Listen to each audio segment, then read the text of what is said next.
Facebook Live. Art Regner here again, and we're talking to the assistant to the general manager, the man who came up with the name Grindline.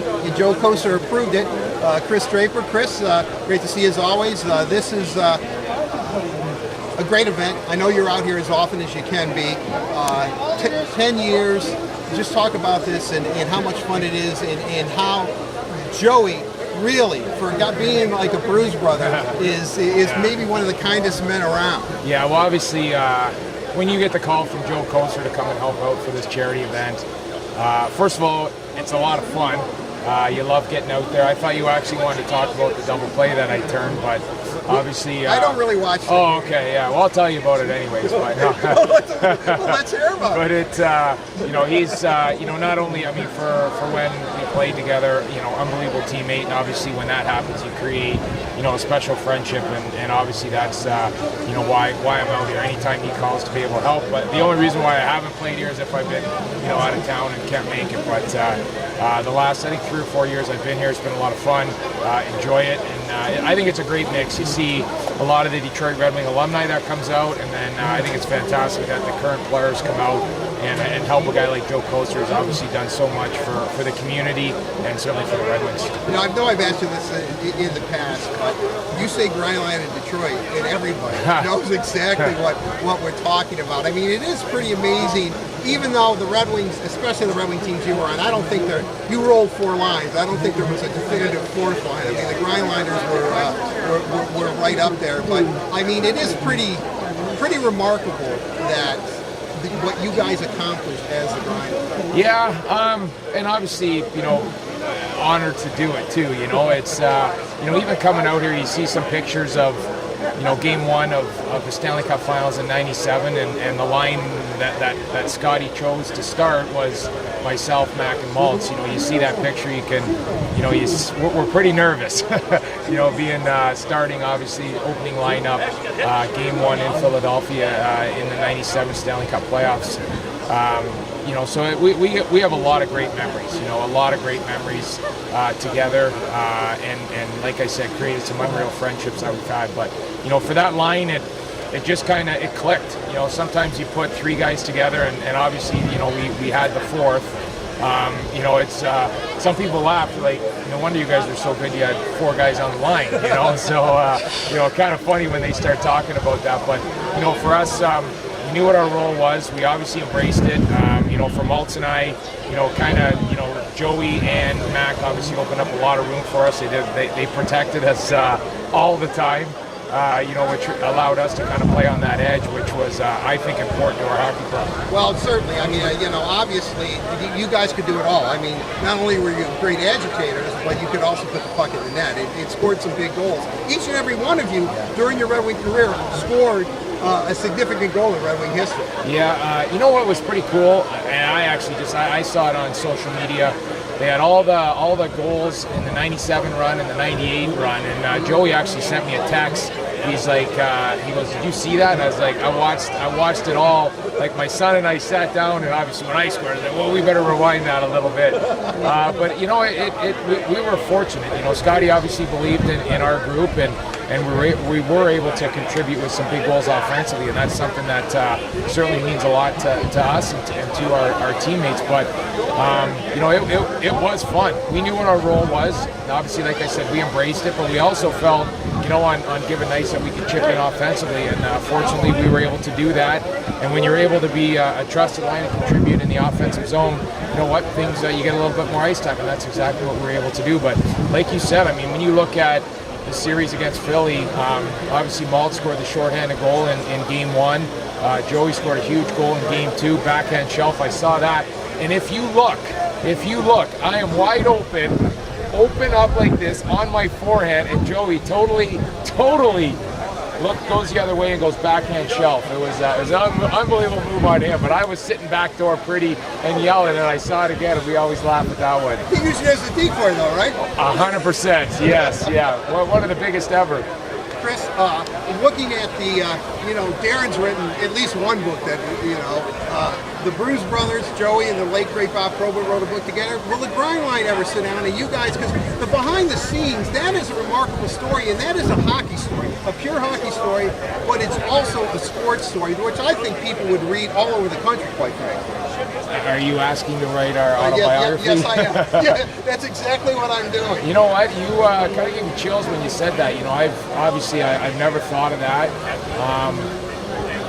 Why not? Why don't we see if talk to Mac, Maltz, and Joey and see if see if it's something that they all want to do, and it would be fun.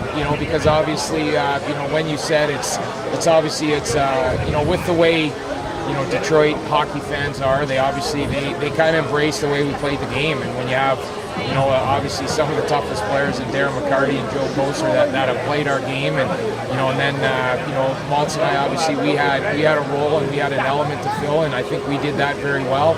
And like I said, the line just clicked. So maybe there is. So you might be onto something, Art. You might be onto something. All right, I have to ask you a few hockey questions. All right. So let's. We talked before the draft, and you know that I was like maybe Philip Zadina's biggest fan in the United States. When he fell to 6, please be honest, Chris, and I know you always are. How did Ken Holland and you not do somersaults up to that table when you were going to draft? It's obviously, behind the scenes you start hearing some things, and it actually kind of sounded like there was an opportunity that he might be there at 6. We're not getting caught up in that. We were just basically kind of playing it cool. We're just going to wait and see what was going to happen. We knew Ottawa and Arizona obviously controlled the direction that we were going to go. And they obviously selected two great hockey players, two great prospects that they selected. But for us, we had a lot of looks at Zadina. Probably his coming out party was World Juniors in Buffalo. It was impressive. Not how many goals he scored, but how he scored the goals. And obviously we loved the compete. We loved how competitive he was to score. He's just a pure goal scorer that wants to score. He has that mentality, basically a mentality that you can't really teach.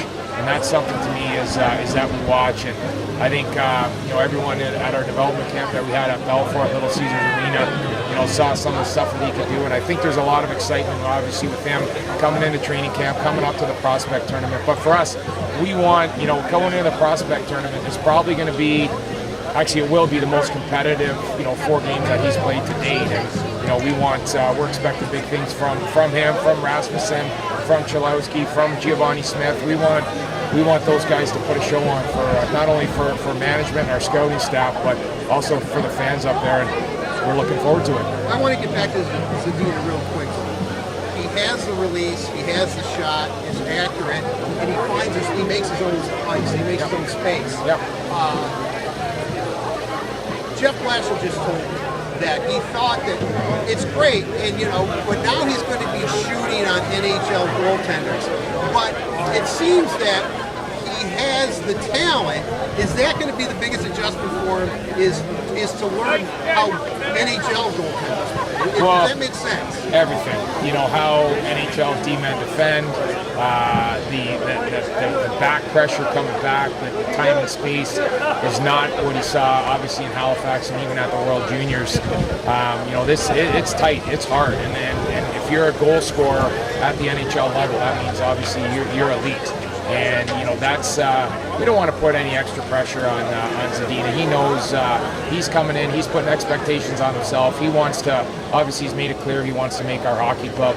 But the one thing you realize, the time and space that you get, not a lot. There's not a lot. So it's going to be a little bit of an adjustment for him. But when you have the shooting mentality and the scoring mentality that he has, we know he's going to adjust. It's just a matter of how fast is he going to do that. And we'll sit back and watch. And in the end, we want to make the best decision for obviously Zadina, not this year, but for 15 years, and for our hockey club going forward as well. That's the most important thing for us is Philip Zadina and making sure he's in the best environment to put himself to be successful and obviously have a real long successful NHL career. Fair assessment, Rasmussen and also Hronek it's their jobs to lose on the big club this year, or am I, again, overly optimistic? Well, we are too. I think obviously Ras was out in Kamloops, at the U20 camp with Canada, U.S., Finland, Sweden, had a great showing. Ken Holland was out there watching. Blash obviously saw some of it on TV, and when you have a guy that's 6'5" and can do some of the things that he can do and the way he scores the goals, that's the impressive thing. I talked to the coach of Team Canada after that tournament, and he was very complimentary of the way Ras played the game. And the expectations are he's obviously gonna make a run for the Detroit Red Wings, and that's what we need. That's what we want. We want these young guys to push. We want them to start challenging, our veteran core and making some of the players, a little uncomfortable. That's the way it goes. I mean, that's I had young guys push me out, and young guys push out, Kirk Mulkey, and you go down the list of, that's how it happens. It's a changing of the guard, and you saw Pavan Z do it to some of the greatest players in the world, and now we need some of these young guys to step up. And I know obviously the one guy that's real excited and can't wait to get going is Dylan Larkin. We know that he's taken this hockey club over, and who else, kind of handing the reins to him. It's a terrific young hockey player and a guy that's very passionate towards the game, and we're excited getting Dylan Larkin obviously locked up for the next 5 years, and he's said it and we've said it. We want him to be a Red Wing for life. Well, I think, and I touched on it with the Flash, if you want to know what kind of guy Dylan Larkin is, this thing is happening tomorrow. Yeah, amazing. Yeah, I'll be there. Good. Well, yeah, I can't wait to watch it. Yeah, it's virtually every great American hockey player in the NHL is there, and that's something that he spearheaded. He started it when it began, in honor of Jim Johansson, who tragically died suddenly. That's all you need to know about him. He was 21 when he was kind of the guy that got it going. Yeah, obviously, a unique person Dylan Larkin is, and that's something that we loved when we were watching him play. Just the character that he had. To me, he's just the reason why he gets better is because he has the passion for the game of hockey. And if you have the skill set that he has, and you have that passion, you're going to get better every year.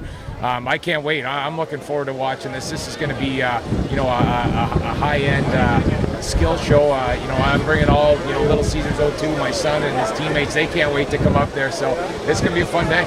Right, and one final question.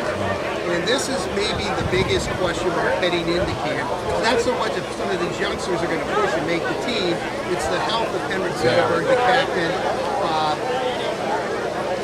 He's going to come. He's going to do his physical. Probably sit down and decide where he goes.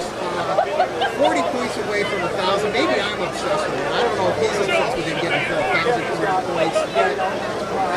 Kind of any update? Are you trying to remain optimistic, or should Red Wing fans prepare themselves for maybe some bad news? Yeah, I would probably say the latter. Unfortunately, I've been in contact with Z throughout most of the summer, and Z, he's the type of athlete that knows how he has to train and what he needs to do to get ready. Obviously he has done that over the last 3-4 summers, and it hasn't been as good a summer as he certainly wanted. He's planning on coming back, I think, the end of the month, and then from there, we'll obviously reassess and see where he's at. But right now, we're in a wait and see mode as well too. I know Ken's been in contact with him, and I know he's publicly said some stuff, and Blash has as well. And right now, do we want Henrik Zetterberg to be ready for opening night? Absolutely. It means so much to this group on and off the ice, but unfortunately, he's been beat up and everything that he's done. So we'll wait and see. I guess that must be the. Yeah, you're done. I do want to ask you this. How many hockey players did you see last year, and how many are you going to see this year? Because the Red Wings in Vancouver, what is it, up to 11 draft picks already? I mean, I already started working on the 01 draft in the late 2000s. I spent the week in Edmonton and Red Deer for the Gretzky-Holinka, and it's another high-end draft. Obviously, everyone knows about Jack Hughes, but there's some real good hockey players, and I'm looking forward to obviously the prospect tournament and training camp, and then from there, can't wait to start scouting and see all these players, because it's going to be another important draft for the Detroit Red Wings. I always like visiting with you. I could talk to you all day. Get back to that book thought, all right? Book thought. Thank you very much.